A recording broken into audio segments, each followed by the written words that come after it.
Está Gabriel Rubinstein. Gabriel, gracias por sumarte. Hasta hace muy poco viceministro de Economía de Massa. Ahí acomodate en el medio, así te puedo. Ahí está, perfecto.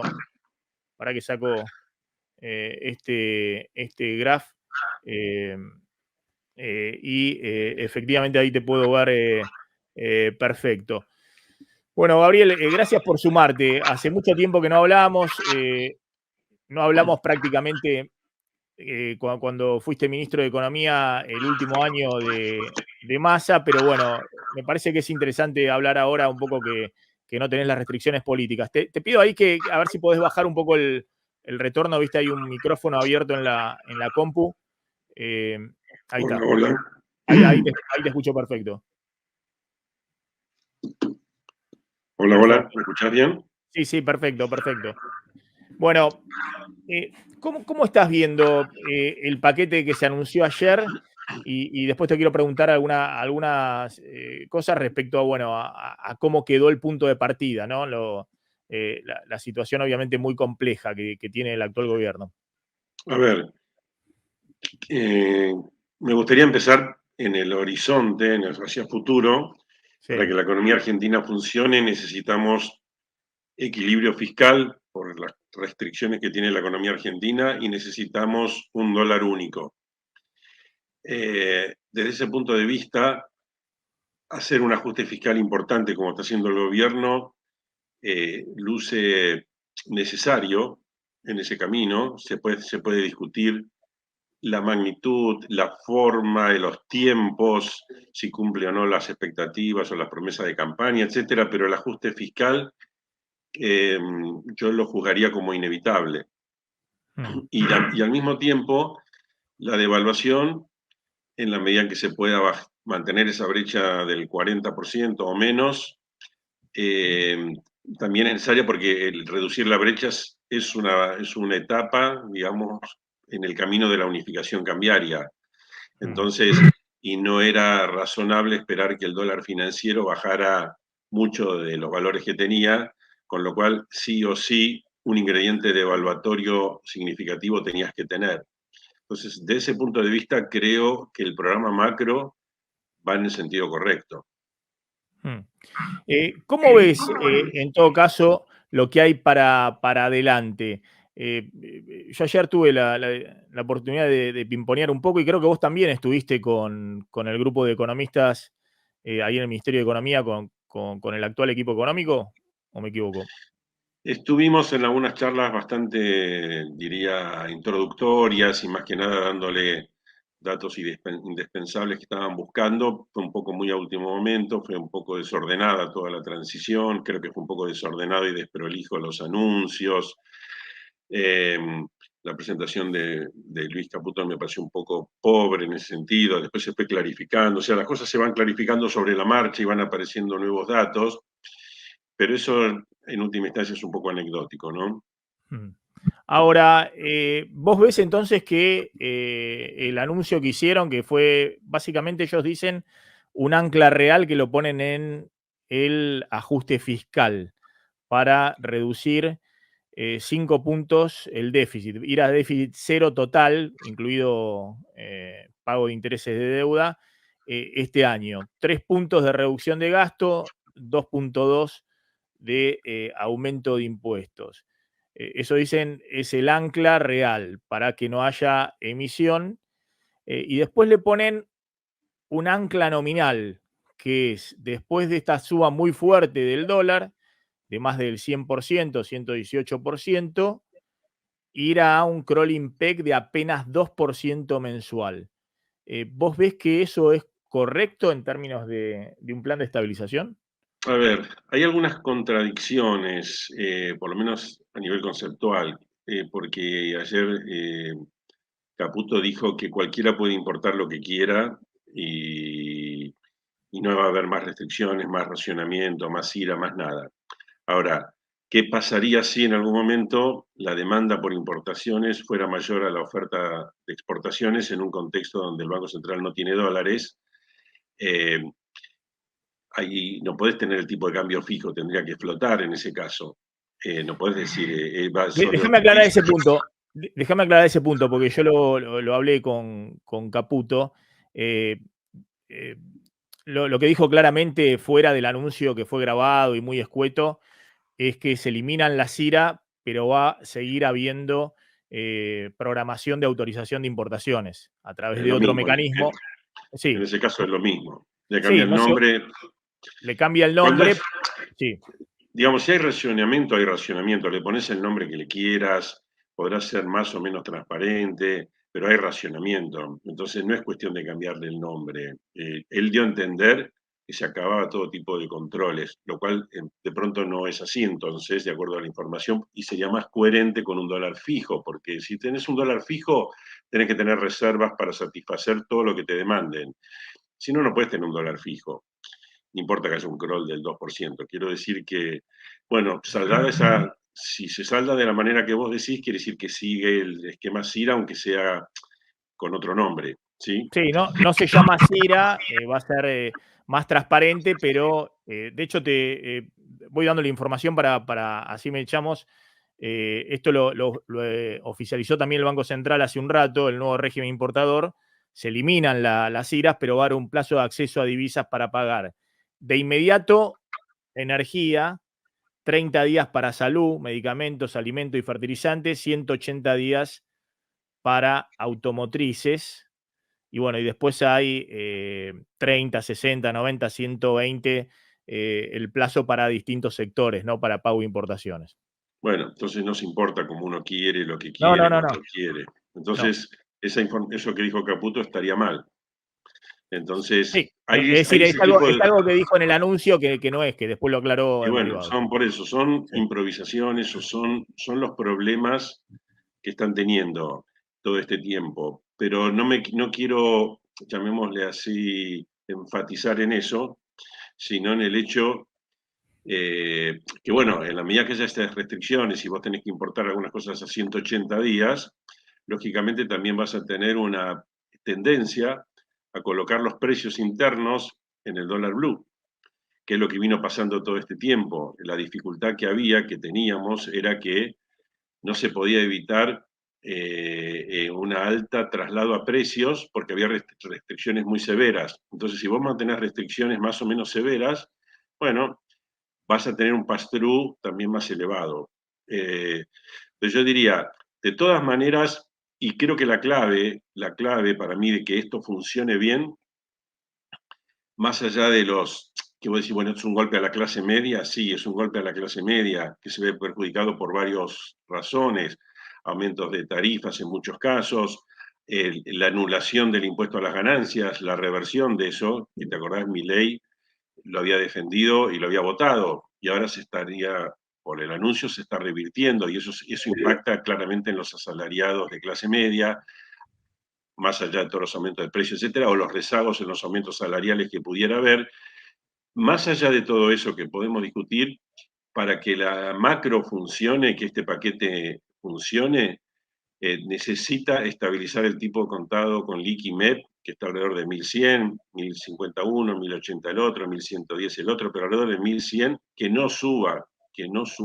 se pueda mantener la brecha del 40%, porque si no se empieza a descuajeringar el Claro. programa y empieza a haber un pass-through muy elevado y los reclamos salariales se tornan muy elevados y está el riesgo de que el tipo de cambio oficial vuelva a quedar retrasado y entremos en una calecita que parece como un brote tipo hiperinflacionario o algo parecido a eso. Entonces, o un Rodrigazo o algo así.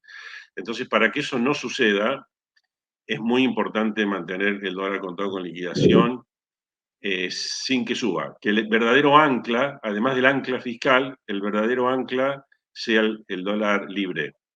Mm. Ahora, para que eso ocurra, normalmente tenés que tener una cierta cantidad de dólares, tanto que en el flujo vos puedas ver que ese 20% de exportación más otras cosas te sirva para la demanda que hay o que puede haber, pero al mismo tiempo que tengas ciertos stocks, porque esas demandas pueden cambiar súbitamente. En cualquier momento alguien que tiene un depósito a plazo fijo, mañana tenés protestas sociales grandes, los aumentos paritarios parecen elevados, la gente se inquieta, quiere comprar dólares, y si vos no tenés dólares para ofrecer, va a subir el paralelo, va a subir la brecha y el programa se empieza a descuajeningar. Ahí ellos hacen un punto que es que, bueno, además de hablar con las cerealeras y todo eso, que al poner el crawling peg en solo 2% mensual y la tasa la mantienen en el 11% mensual, obviamente las cerealeras, todo lo que tengan dólares para liquidar, se van a apurar a liquidarlos a este nuevo dólar de 800 en el mix. Es decir, que van a tener dólares en el contado con liquidación y dólares en el mercado oficial, porque si esperan un mes para liquidar el tipo de cambio real, el dólar real le va a caer mucho al exportador, ¿no? Sí, esa suerte de carry trade está bien, es necesaria. El tema que muchas veces no es suficiente. Si vos podés decir, sí, lo haces, promovés eso, pero las cuentas no son holgadas en términos de el 80% que va al MULC, eh, te puede llegar a abastecer en forma muy finita las demandas de importaciones, excepto que tengas una recesión importante, que puede ser significativa al principio, la recesión, al principio de las próximas semanas o los próximos meses, pero hay que entender que yo no creo que la CGT ni los asalariados se queden quietos, van a promover recuperaciones salariales. Entonces, digamos, el riesgo está que en algún momento, si te sube la brecha, vuelva a haber dificultades para querer liquidar porque estás anticipando una nueva devaluación que va más allá del crawling peg. Ese tema lo tuvimos todo el año pasado. Es cierto que este año pinta más holgado porque tenés una mejor cosecha, etcétera, etcétera, pero digamos que es un riesgo que estás asumiendo, quizás es inevitable, pero yo diría que es el riesgo de que el programa tenga tropiezos. Porque no te olvides. Ahora hablamos de esto, pero te quiero hacer una pregunta respecto. Acá dice Mario Garelo, dice Maxi, por favor, lee esto. Rubinstein le dijo a Done, le dijiste hoy a María que si ganaban el plan era más o menos el mismo este que se anunció. Bueno, no exactamente, pero estábamos en esa dirección. Nosotros queríamos tener un superávit fiscal primario del 1%, ahora es el 2%, no cambia conceptualmente, era hacer un importante ajuste fiscal. Había cierto reposo en algunas medidas que tienen que ver con los gastos tributarios. Eh, Hay cambios, por ahí las tarifas eran, no sé, 0,05 en vez de 0,7, o sea, había cambios en algunos casos, podía haber un poco más de impuesto a país y menos de otras cosas, pero en esencia había necesidad de subir impuestos, cosa que el gobierno, que te acordarás que Milei hizo mucho énfasis en que no iban a subir impuestos, que esto no lo pagaba la gente, que lo pagaba la casta, que lo pagaba la política. Finalmente, los ajustes llegan a la gente, porque vos cuando tenés que, no te queda más remedio que subir impuestos y moderar algunas bajas de gasto, porque hay gastos que se están diciendo que no se van a hacer, como las jubilaciones, porque se va a cambiar un poco la fórmula, porque va a tratar que sea un poco menos de la inflación.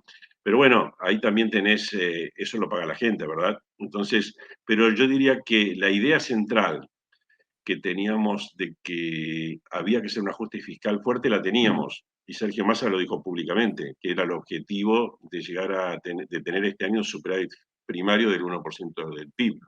Eso estaba.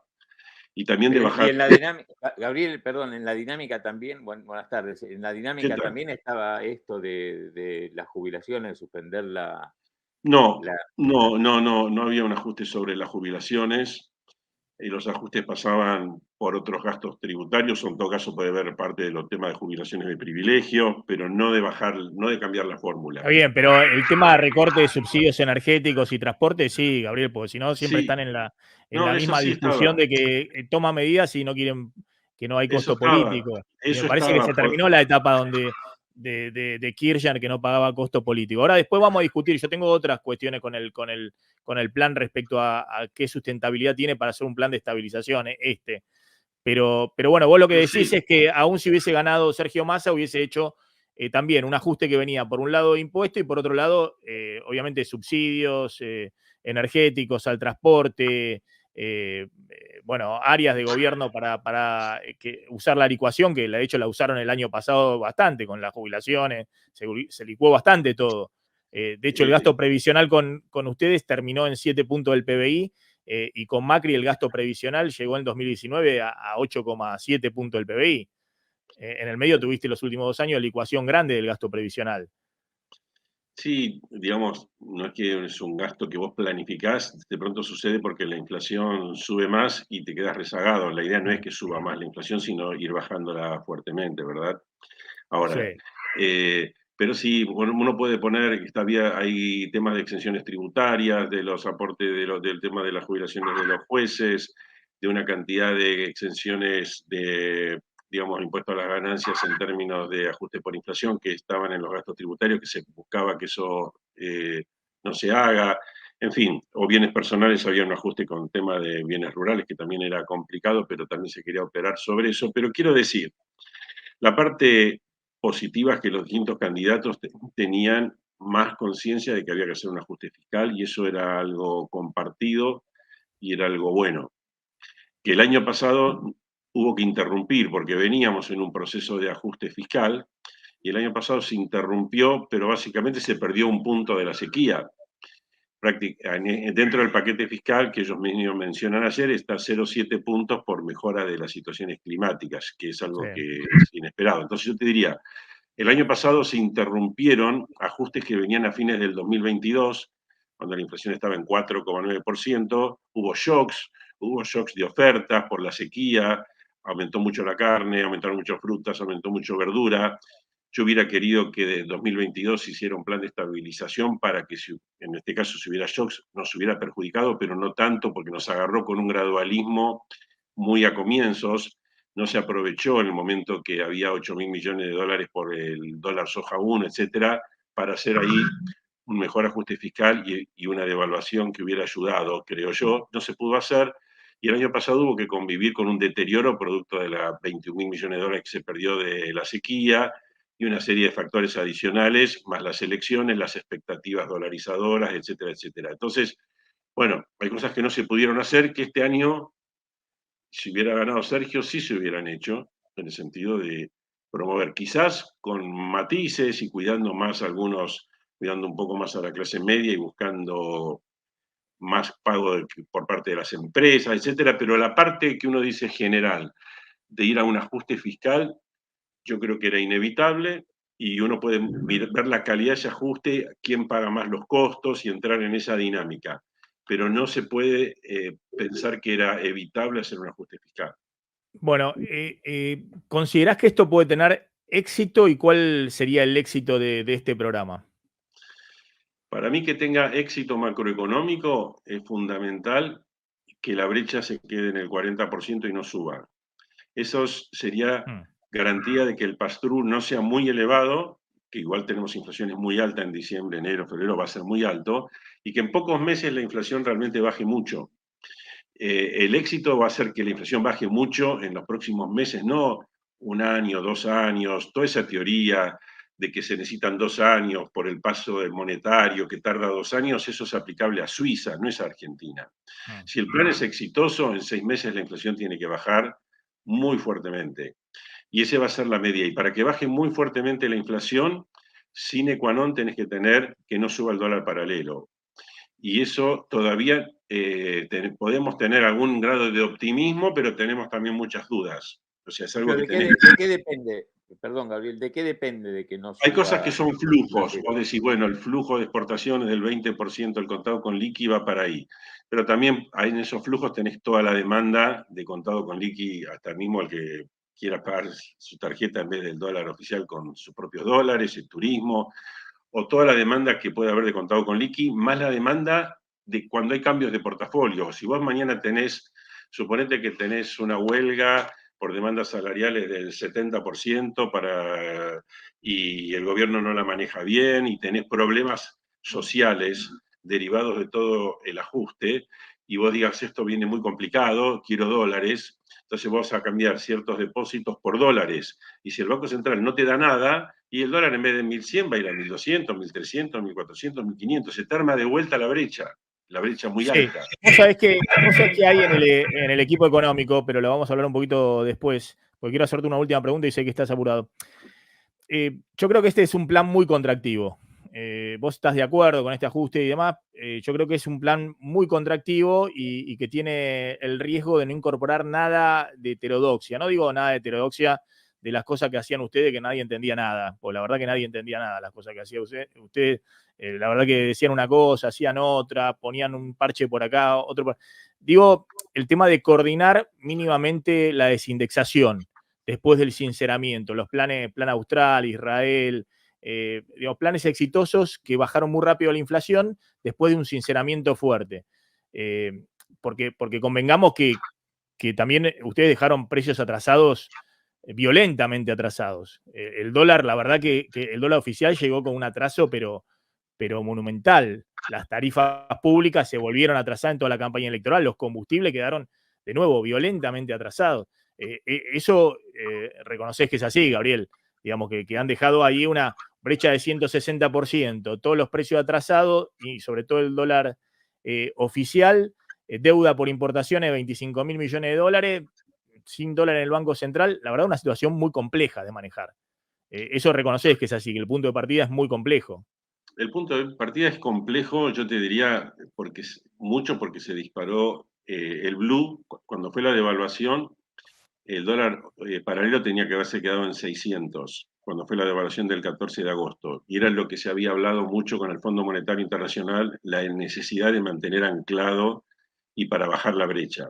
Ahora, ganó las PASO Milei el 14 de agosto y el dólar subió el paralelo 20% antes que empiece el mercado y antes de la devaluación. Entonces vos tenías combatir expectativas cuando son todas, ¿te acordás que en ese momento estaba que se dolarizaba, entonces fue muy difícil manejar la situación en ese momento. Entonces se empieza a quedar atrasado porque empiezan los precios a subir más de acuerdo al contado con liqui que al dólar oficial. Era una calecita que solamente se podía cambiar en un contexto también político, de que se sepa cuál es el gobierno, vos no podías manejar todo eso cuando te está yendo.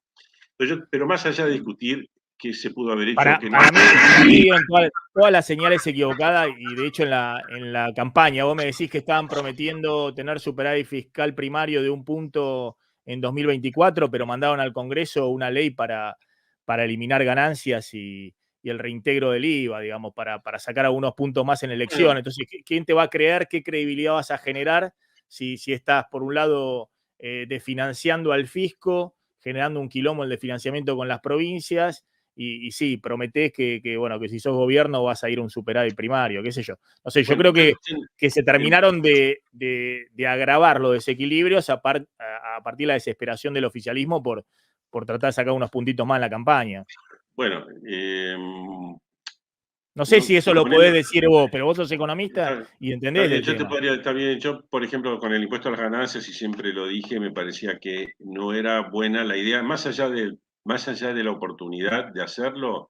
Cuando esto se discutía hace 1 año atrás o 2 años atrás, yo siempre estaba de acuerdo en que había que dejar el impuesto a las ganancias, a lo sumo cambiarlo como un impuesto a los ingresos, darle una progresividad, porque estaba mal diseñado, pero no eliminarlo. Era mi postura, pero bueno, no prosperó y se mezcló. Con lo cual estás de acuerdo que ahora Caputo haya dicho, copiándose el sapo, porque Milei también votó eso, de que van a buscar restituirlo el año que viene, junto con... Sí, yo personalmente creo que es mejor eso que subir otros impuestos.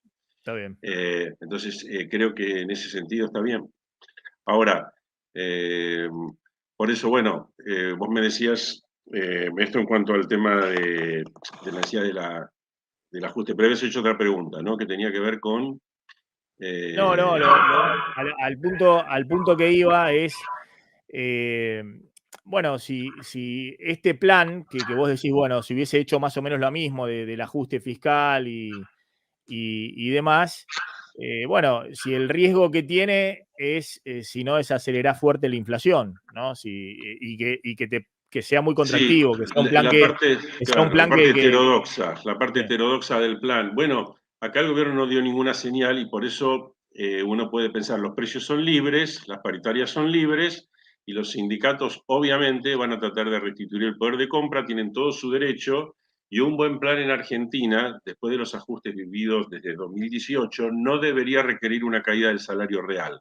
Ahora, si vos no haces nada para coordinar eso, te puede salir eventualmente mal, porque alguno puede aumentar el precio 100%, ok, pero vos después, ¿y ahora cómo lidias con las demandas salariales? Eso no está claro.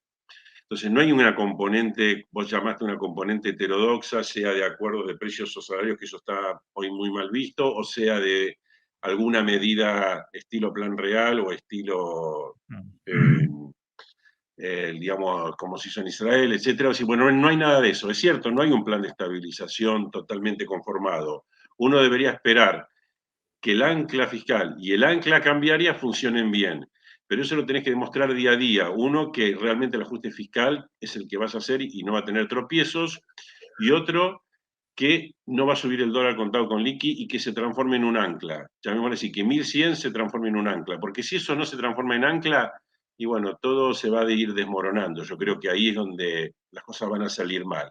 Y si no, hay gente que se le fue la mano en los precios, que eventualmente con la recesión va a tener que bajar un poco los precios. Pero eso sabemos que es bastante tortuoso y la recesión es un componente de este plan de los primeros meses. Entonces, pero bueno, veremos qué pasa. Yo creo que hay cosas que son positivas, cosas que hay que ver cómo se van terminando de armar.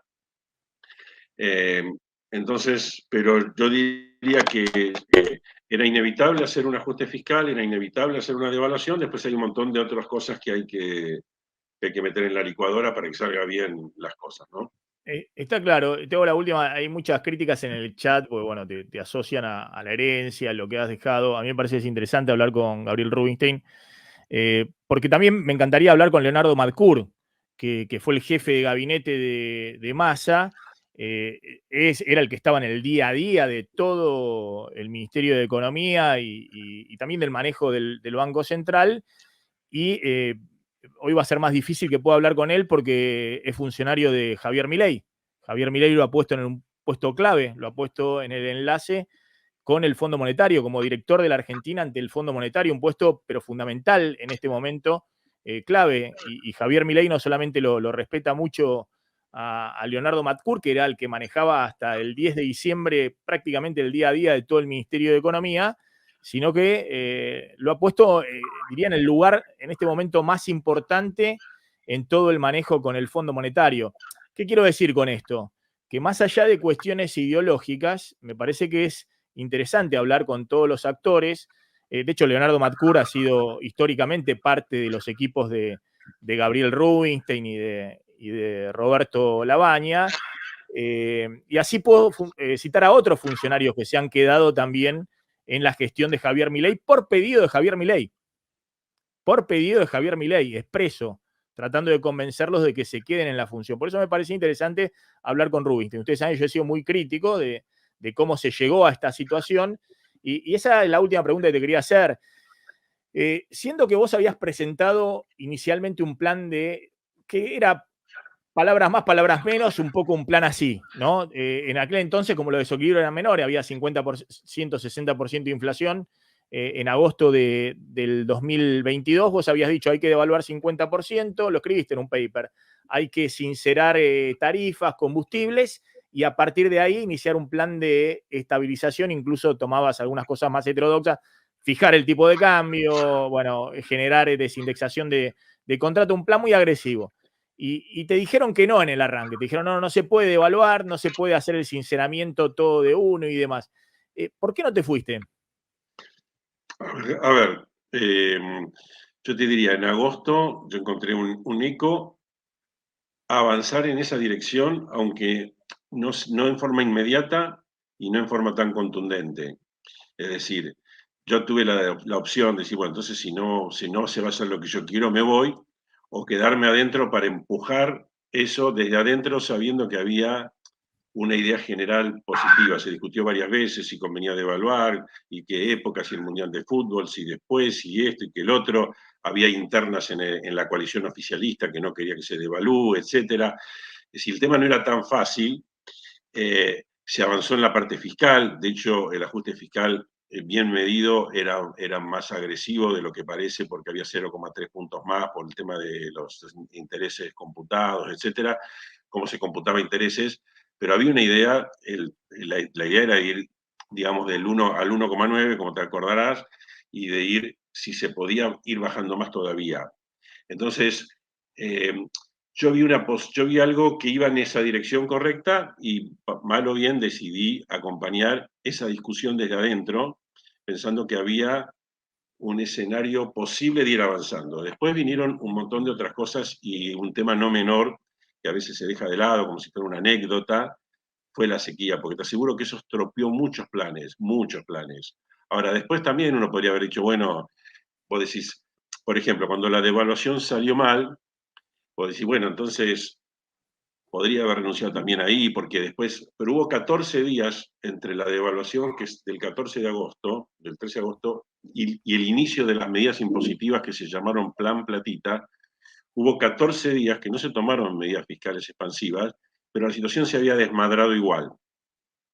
Los aumentos de precios decían enormes, el blue no se podía controlar y faltó el apoyo financiero necesario para hacer eso. Entonces, ahora uno en ese momento puede irse o puede decir, bueno, te mantenés estoico para tratar de ayudar a que sea el menor daño posible.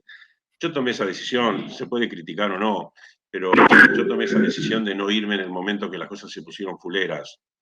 Pero yo creo que Sergio, por más que parezca a veces contradictorio y táctico, y evidentemente es un animal político y quiere ganar las elecciones o quiere ser competitivo y no. Entonces está todo ese juego político, pero yo te diría que él tiene en la cabeza que había que ir a la unificación cambiaria y que había que ir al equilibrio fiscal. O sea, él estaba de acuerdo y está de acuerdo con eso. Lo que pasa es que las circunstancias te diría que por razones tanto económicas y por razones políticas no ayudaron. Está claro. Gabriel, gracias, muy amable, como siempre. Bueno, gracias a ustedes. Gracias.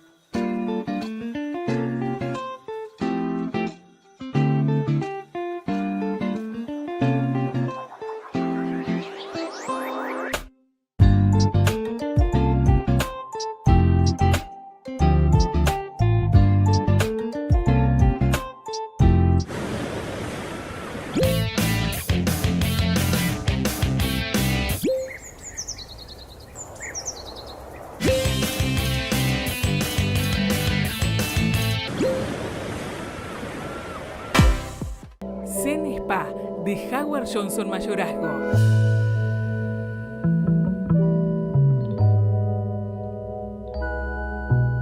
Zen Spa, donde tu mente encontrará su estado de serenidad.